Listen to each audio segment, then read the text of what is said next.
Meantime, now to a Fox News alert. We have brand new satellite images. They're giving us a fresh glimpse into the extent of the damage done by the U.S. strikes carried out on Iran's nuclear facilities. And of course, it comes as President Trump and Iran's supreme leader continue to engage in a war of words, which we just talked about a little bit there. Greg Palkot is live in Tel Aviv with the latest. Hey, Greg.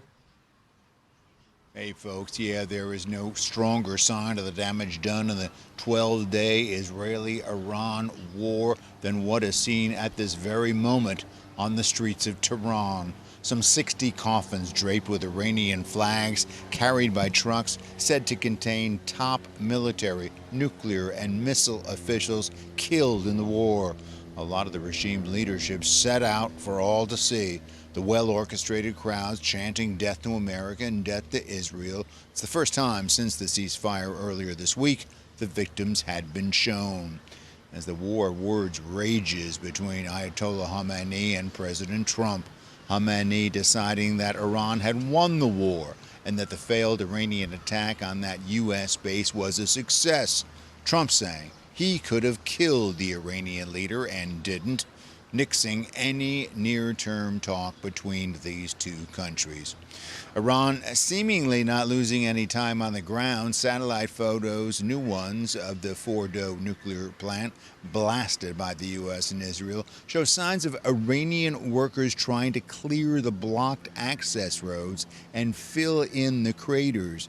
According to most intelligence folks right now, that complex took a real hit.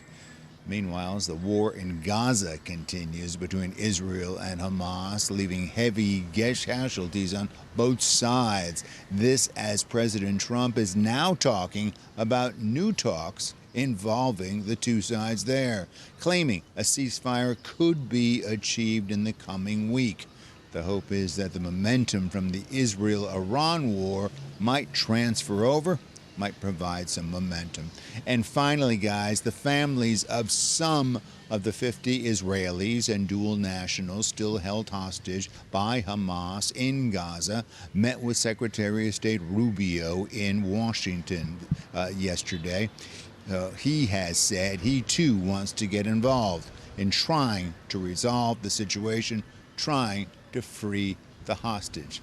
Even after that massive war over in Iran, there is a huge amount of unfinished business in this region. Back to you guys. I'm Steve Ducey. I'm Brian Kilmeade. And I'm Ainsley Earhart. And click here to subscribe to the Fox News YouTube page to catch our hottest interviews and most compelling analysis.